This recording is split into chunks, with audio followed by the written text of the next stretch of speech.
दोस्तों the back bencher channel में आपका स्वागत है। अगर आप में भी है जिद जीतने की, कुछ कर दिखाने की जिद है, तो द बैक बेंचर्स चैनल को सब्सक्राइब करना ना भूलें। हेलो दोस्तों, आज हम अपनी बायोलॉजी चैलेंजिंग सीरीज़ की 5th क्लास जो है वो शुरू करेंगे। इस क्लास में हम अपने WBC के बचे हुए जो भी क्वेश्चन हैं उन्हें डिस्कस करेंगे और आज ये हमारी WBC कंप्लीट हो जाएगी। जो WBC आपने बड़े बड़े कोचिंग सेंटर में 5 दिन में, 6 दिन में या फिर बड़े बड़े चैनल्स पे 4 घंटे में या 5 दिन में कंप्लीट किया था, वो हमारा 20 मिनट में कंप्लीट हो जाएगा। देखिए, आप थ्योरी या फिर स्टोरी कितनी भी बड़े चैनलों पर या फिर किसी बड़े टीचर से पढ़ेंगे तो वो आपको सिर्फ थ्योरी पढ़ाएगा और आपको लास्ट में करना यही होता है आपको, क्योंकि एग्ज़ाम में थ्योरी तो लिखने के लिए आती नहीं है, आपको कहानियाँ तो लिखनी नहीं है एग्ज़ाम में जो आपको टीचर सुना रहे हैं बड़े बड़े चैनलों पर। लास्ट में आपको करने तो स्टडी MCQ ही हैं, ठीक है। तो वो आपकी मर्जी है कि आप कोई चैप्टर या फिर कोई टॉपिक आप 5 घंटे में, 6 घंटे में करना चाहते हैं या फिर कोई टॉपिक आप 10 मिनट में या फिर 20 मिनट में उसी कंटेंट के साथ करना चाहते हैं। आज का हमारा फर्स्ट क्वेश्चन हो जाएगा, इन्फ्लामेटरी रिएक्शन होने पर कौन सी कोशिकाएं कार्य करती हैं, यानी कि इन्फ्लामेटरी रिएक्शन होने पर कौन से सेल्स हमारे एक्टिव होते हैं। तो सबसे पहले जिन लोगों को पता ही नहीं है कि इन्फ्लामेटरी रिएक्शन होता क्या है, तो उन लोगों को मैं बता देता हूँ कि इन्फ्लामेटरी रिएक्शन क्या होता है। जैसे कि मान लेते हैं इस टाइम पर लॉकडाउन का टाइम है और आपका जो है बाहर घूमने जाने का मन करने लगता है, आपको कोई काम नहीं है, बस आपको बाहर देख करके आना है कि बाहर हो क्या रहा है। आप जैसे ही घर से बाहर निकलते हैं, आपको एक पुलिस वाला पकड़ लेता है और आपके गाल पर एक जड़ देता है। तो वो पुलिस वाला जब आपके गाल पर चांटा मारेगा तो आपका जो गाल है, जहाँ पर जितने एरिया में वो उसका चांटा लगेगा, वो एरिया जो है गर्म हो जाएगा, लाल हो जाएगा, वहाँ पर स्वेलिंग आ जाएंगी, उसकी उंगलियों के निशान आ जाएंगे। तो क्या होगा कि उस जगह के जो सेल्स होंगे वो डिस्ट्रॉय हो जाएंगे, वो सेल्स जो होंगे वो मर जाएंगे। जैसे ही वो सेल्स मरेंगे तो हमारी एसिनोफिल जो सेल्स होते हैं वो तुरंत एक्टिव होंगे और उन सेल्स को रिपेयर करने के लिए तुरंत आएंगे। इसीलिए एसिनो सेल्स को एम्बुलेंस सेल्स भी कहा जाता है। तो इस सारे प्रोसेस को हम लोग इन्फ्लामेटरी रिएक्शन कहते हैं।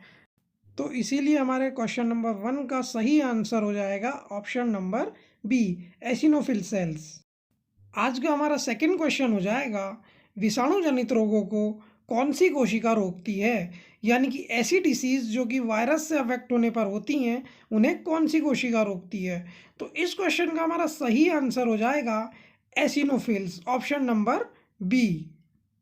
हमारा अगला क्वेश्चन हो जाएगा, मानव शरीर में मेमोरी सेल्स बनाने का कार्य कौन सी कोशिका करती है, यानी कि हमारी जो ह्यूमन बॉडी है उसमें मेमोरी सेल्स कौन से सेल डेवलप करते हैं। ठीक है, तो सबसे पहले आप लोगों को ये पता होना चाहिए कि मेमोरी सेल होते क्या हैं। क्या होता है कि जब हम लोग छोटे होते हैं, बचपन में हमें टीके लगते हैं, BCG के, चेचक के या फिर खसरा के, हमें बचपन में जो टीके लगते हैं, या फिर आपने 5 साल तक जो वो पोलियो की वैक्सीन पी होगी, तो क्या होता है कि दो कोशिकाएं, मोनोसाइट्स और लिम्फोसाइट्स, ये क्या करती हैं, जब हमें ये टीके लगते हैं तो ये हमारी बॉडी में फ्यूचर में लड़ने के लिए इन बीमारियों से एक एंटीबॉडी तैयार कर लेती हैं, जिससे कि हमें फ्यूचर में कभी भी ये बीमारियां अगर हमें हो तो हमारी बॉडी इन रोगों से लड़ सके। ठीक है, तो इसीलिए इन दोनों कोशिकाओं को, मोनोसाइट्स और लिम्फोसाइट्स को, मेमोरी सेल्स भी कहा जाता है। तो इस क्वेश्चन का हमारा सही आंसर हो जाएगा option number D, monocytes and lymphocytes. हमारा अगला क्वेश्चन हो जाएगा, पोलियो बीमारी किस विषाणु के कारण होती है, यानी कि जो पोलियो डिसीज है वो कौन से वायरस के कारण होती है। तो इस क्वेश्चन का हमारा सही आंसर हो जाएगा option number B, polio enterovirus के कारण होती है। हमारा क्वेश्चन नंबर 5 हो जाएगा, मानव शरीर में टीकाकरण करने का उद्देश्य क्या होता है, यानी कि जो हमें बचपन में टीके लगते हैं वो क्यों लगते हैं। So as we discuss in previous question, इस क्वेश्चन का सही आंसर हो जाएगा ऑप्शन नंबर सी, मानव शरीर में टीकाकरण मेमोरी सेल्स बनाने के लिए किया जाता है। हमारा अगला क्वेश्चन हो जाएगा, मानव शरीर में WBC के ज़्यादा बनने पर कौन सी बीमारी हो जाती है। तो देखिए, थोड़ा सा कंफ्यूजिंग क्वेश्चन है, क्योंकि हमने कल ही की क्लास में पढ़ा था कि WBC हमारी बॉडी को रोगों से लड़ने की क्षमता प्रदान करती है, तो फिर इसके ज़्यादा बनने पर हमारी बॉडी में कोई बीमारी कैसे हो सकती है। तो देखिए, जैसे कि हमने कल की क्लास में पढ़ा था, WBC जो होती हैं वो फैगोसाइटिक सेल्स होते हैं, ये भक्षण प्रक्रिया करती हैं।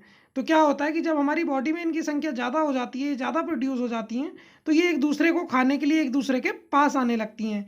इनके पास आने से हमारी बॉडी में एक गांठ बनने लगती है, यही गांठ ब्लड कैंसर या फिर ल्यूकीमिया कहलाती है? तो इस क्वेश्चन का हमारा सही आंसर हो जाएगा ऑप्शन नंबर सी, ल्यूकीमिया या फिर ब्लड कैंसर। हमारा अगला क्वेश्चन हो जाएगा, मानव शरीर में डब्ल्यूबीसी की कमी होने पर कौन सी बीमारी हो जाती है?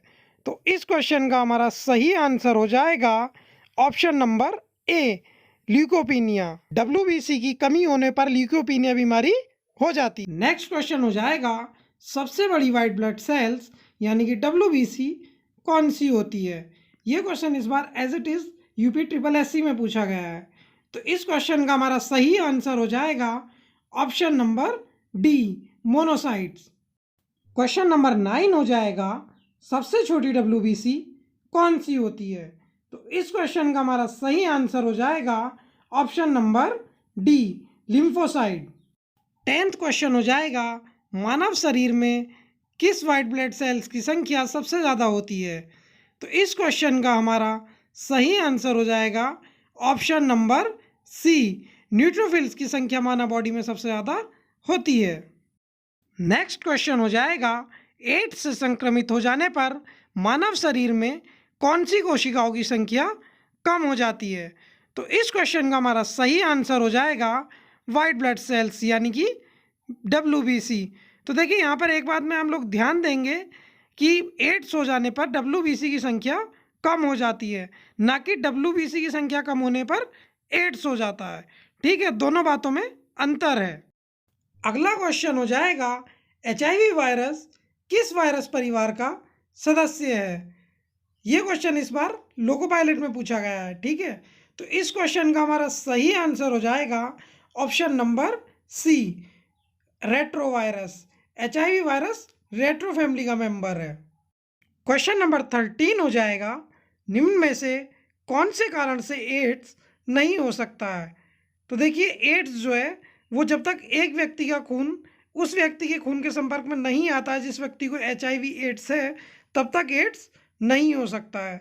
तो इस क्वेश्चन का हमारा सही आंसर हो जाएगा ऑप्शन नंबर बी, जूठा खाने से एड्स नहीं होता है। हमारा अगला क्वेश्चन हो जाएगा, एचआईवी का सबसे पहला मामला कौन से देश में देखने के लिए मिला? तो इस क्वेश्चन का हमारा सही आंसर हो जाएगा ऑप्शन नंबर ए, अमेरिका में 1981 में सबसे पहले एचआईवी पॉजिटिव मरीज पाया गया। नेक्स्ट क्वेश्चन हो जाएगा, भारत में एचआईवी का पहला संक्रमित मरीज कब मिला? तो इस क्वेश्चन का हमारा सही आंसर हो जाएगा ऑप्शन नंबर सी, 1986। भारत में एचआईवी का पहला संक्रमित मरीज 1986 को मिला। हमारा क्वेश्चन नंबर 16 हो जाएगा, एचआईवी संक्रमण चेक करने के लिए कौन सा टेस्ट होता है? तो इस क्वेश्चन का हमारा सही आंसर हो जाएगा option number C, ELISA. HIV test करने के लिए एलिजा टेस्ट होता है। तो देखिए दोस्तों, सीडीएस में एक बार इस एलिजा टेस्ट का फुल फॉर्म पूछ लिया था। तो एलिजा टेस्ट का फुल फॉर्म होता है एंजाइम लिंक्ड इम्यूनोसॉर्बेंट एजे। ठीक है, क्वेश्चन नंबर 17 हो जाएगा, एड्स में दी जाने वाली ड्रग्स कौन सी है? तो देखिए दोस्तों, अभी इस पूरे वर्ल्ड में एचआईवी की कोई भी मेडिसिन नहीं बनी है, लेकिन फिर भी डॉक्टर्स जो है वो एचआईवी पेशेंट्स को एजिडोथाइमिडाइन दे करके इलाज करने की कोशिश करते हैं। तो इसका सही आंसर हमारा हो जाएगा ऑप्शन नंबर सी, एजिडोथाइमिडाइन।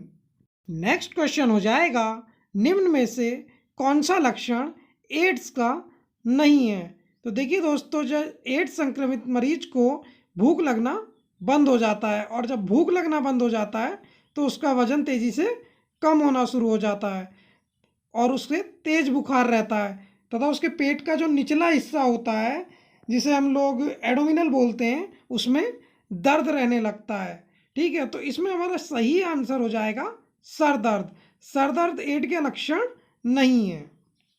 हमारा अगला क्वेश्चन हो जाएगा, एड्स का पूरा नाम क्या है? तो इसका सही आंसर हो जाएगा ऑप्शन नंबर ए, एड्स का पूरा नाम इम्यूनोडेफिशिएंसी सिंड्रोम है। क्वेश्चन नंबर 20 हो जाएगा, एचआईवी का पूरा नाम क्या है? तो इस क्वेश्चन का सही आंसर हो जाएगा ह्यूमन इम्यूनो डेफिशिएंसी वायरस। हमारा नेक्स्ट क्वेश्चन हो जाएगा मानव शरीर में सबसे कम डब्ल्यूबीसी कौन सी होती है। तो इस क्वेश्चन का हमारा सही आंसर हो जाएगा बेसोफिल्स। इसी के साथ डब्ल्यूबीसी से जितने भी मैक्सिमम क्वेश्चन बन सकते थे वो सभी क्वेश्चन कंप्लीट हो चुके हैं। डब्ल्यूबीसी टॉपिक कंप्लीट हो गया है। और ऑफलाइन कोचिंग्स या किसी बड़े यूट्यूब एजुकेशनल चैनल पर जो टॉपिक आप 5 से 6 घंटे में पढ़ सकते थे वो सिर्फ 20 मिनट में पूरा हो गया है दोस्तों। ठीक है, अगर एक भी क्वेश्चन कोई एक्स्ट्रा पढ़ा दे या फिर एक भी क्वेश्चन एग्जाम से बाहर आ जाए तो हमारे वीडियोस को डिसलाइक करना ना भूलें। और इसी तरह का एग्जाम ओरिएंटेड कंटेंट पढ़ने के लिए हमारे चैनल द बैक बेंचर्स को सब्सक्राइब करना ना भूलें तथा बेल आइकॉन को ऑल पर सेट करें ताकि हमारी कोई भी नोटिफिकेशन आपसे मिस ना हो पाए। Thank you, I really appreciate your time.